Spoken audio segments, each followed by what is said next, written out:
Hello guys, welcome to you my new blog channel. और आज मैं शूट करने जा रहा हूँ ललन चोर की वीडियो।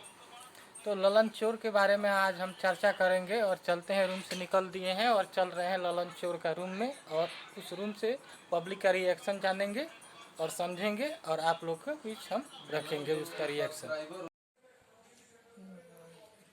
हेलो गाइज, अभी हम आ गए हैं ललन चोर का रूम में, और इस रूम का सदस्य हम भी रह चुके हैं पहले, लेकिन फिलहाल में इस रूम में हम नहीं हैं।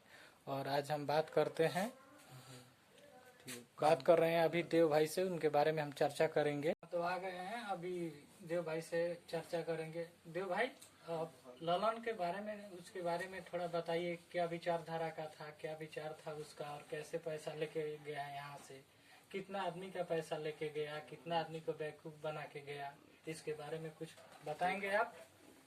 दोस्तों, मैं ब्रजेश भाई, मैं आपका स्वागत करता हूं, क्योंकि आप अपने दोस्त हैं और इसी रूम के सदस्य भी रहे हुए हैं। हमारे सुख दुख के साथी भी थे और हैं भी, और इस रूम के सदस्य थे। उनका हमारे पड़ोस में ही बेड था। बात यह है, मैं तो अप्रैल में आया हूं और वो बंदा छुट्टी में गया हुआ था। वो मेरे ख्याल से जून में आया है, जून या जुलाई, जून में आया। वो रिटर्न आने के बाद अपनी मोटी मोटी बातों में और लंबी लंबी फेंकने में, खास करके इंडियन आदमी को, इतने लोगों को बेवकूफ बनाया, जिसमें खास करके रूम के तो लगभग लोग बड़े बड़े अमाउंटों में शिकार हुआ। कारण ये था, मैं तुम्हारा पैसा भेज दूंगा, मैं तुम्हारा ये कर दूंगा, आपको मुझे ज्यादा चाहिए, कम चाहिए, यानी चारों तरफ मिला के परेशान, पागल बना देना पैसा भेजने के नाम पे। भाई, यहाँ पैसे भेजना, ड्यूटी एब्सेंट करके पैसा भेजने का एक लफड़ा रहता है। मैं आपके माध्यम से आपके व्यूवर को बताना चाहूंगा कि इस तरह के विश्वास में मत आइए। खुद का पैसा खुद भेजिए, उससे ज्यादा बेहतर होता है। हम लोगों से गलती ये हो गई कि हम लोग पैसा उसको देके भेजते थे। अच्छा, एक बात और है कि हमने सुना है कि उसका बहन का शादी है, शायद उसके लिए कोई यहाँ पब्लिक बोल रहा है कि उसके लिए पैसा लेके भागा है वो। इसके बारे में क्या बात बोलेंगे? सिर्फ रूम की नहीं है। मैं आपको एक बात बताना चाहता हूँ, सिर्फ एक कैंप की बात नहीं है और एक रूम की बात नहीं है, एक कंपनी की बात नहीं है।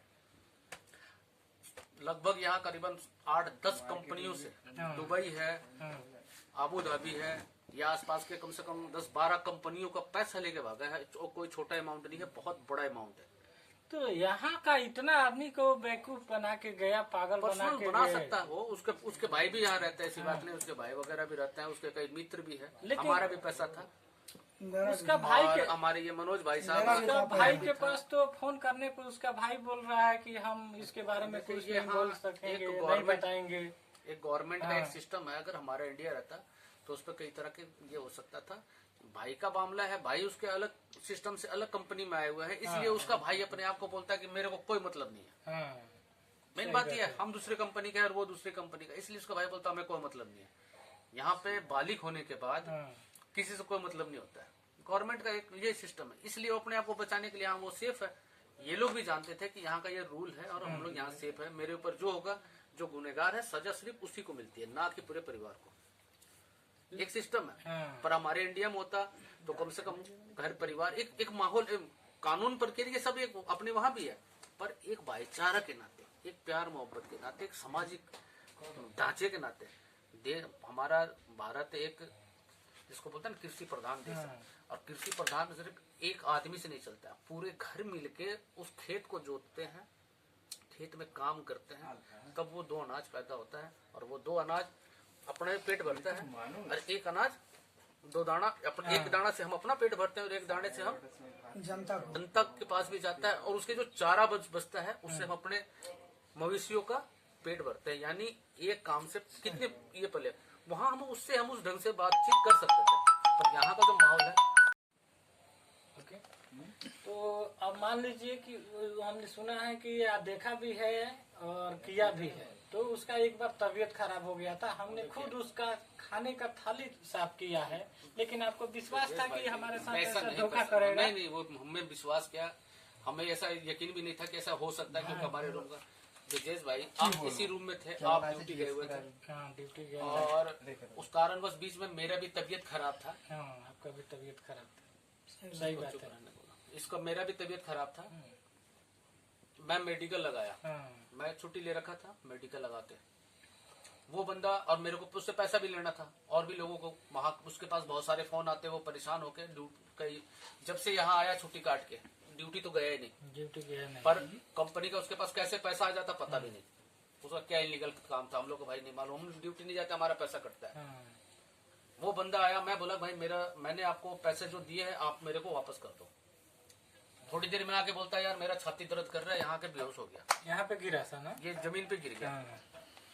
आगे ऐसा करके मैं डर गया, बोले यार मेरा भी तबीयत खराब, इसको कौन उठा के लेके जाए, क्या हो गया, पानी वानी डाले, नीचे जाके कैम्बोस को बात करे, सारे लोगों को सिक्योरिटी को खबर करे, लास्ट में उसको हॉस्पिटल लेके गए, दिखाए, सारा चीज करे, फिर वहां से उसको ट्रांसफर कर दिया SSMC, वहां भी गए साथ में, रात को करीबन 11:30 बजे उसको लेके आए हैं, उसको लेके भी आए हैं। डॉक्टर बोल रहा है ठीक है जाओ, ठीक था, डॉक्टर बोल रहा है ठीक हो गया है, कोई मुश्किल नहीं है, ठीक है जाओ, टेंशन मत लो जाओ। इसका मतलब वो नाटक किया था। अब दूसरे दिन मैं बोला कि यार जो पैसा था भाई वो तो दे दो, आप ठीक हो, अब आपके पास है, बोला यार मेरे पास है ही नहीं, मैं तुम कहाँ से, तुम यार आपने जो पैसे लिया फिर आपको पैसा गया कहाँ, पर जो है अपने भाई लोगों से लेके मेरी जरूरत है दे दो।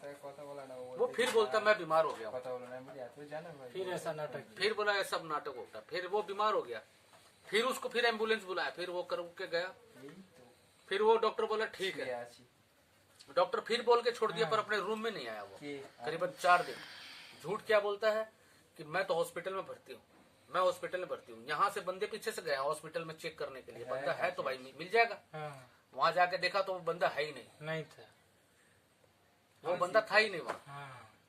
मैंने भी सुना था कि वहाँ नहीं था। उसके हमारे पड़ोस में एक कैंप है, वहाँ से बंदे गए, इस कैंप से भी गए, अब तो वो वापस चला गया गाँव, वो बेचारा भी रोता रोता गया यहाँ से, उसके घर में शादी थी, शादी का पैसा दिए हुए था, नुकसान हुआ, चलो ठीक है क्या बताएगा, पर ऐसा इंसान से बच के रहिए।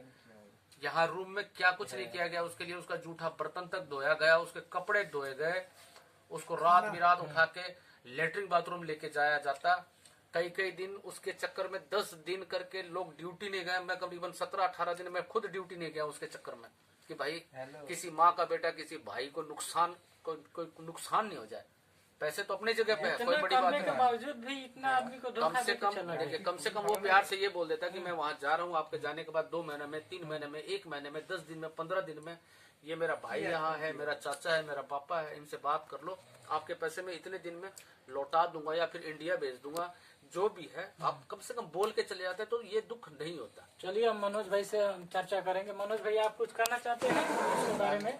कहेंगे ना, बताइए। मेरा भी ऐसा ही हुआ है, इनका भी पैसा लिया है गाइस, मेरा भी पैसा लिया है। कितना आपका लिया है जी? 350 दरहम दुबई का इनका लिया है, मोटा मोटी 8,000 के करीब में इंडियन मनी बनता है इनका।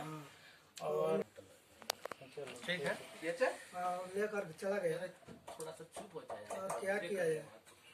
और हम लोग सभी लोग साथ में ही रहते थे, और देव भाई बोले हैं पूरा बात इनका सही है, इसमें कोई दोष नहीं। तो चलिए गाइस, ऐसे चोरों से बच के रहिए, और दुबई भी कभी आइए तो किसी पे विश्वास मत कीजिए, और ऐसे चोरों से सावधान रहिए। और ये मुजफ्फरपुर का चोर है जो यहाँ दुबई से चोरी करके गया है। और मेरा चैनल को सब्सक्राइब करें, लाइक करें।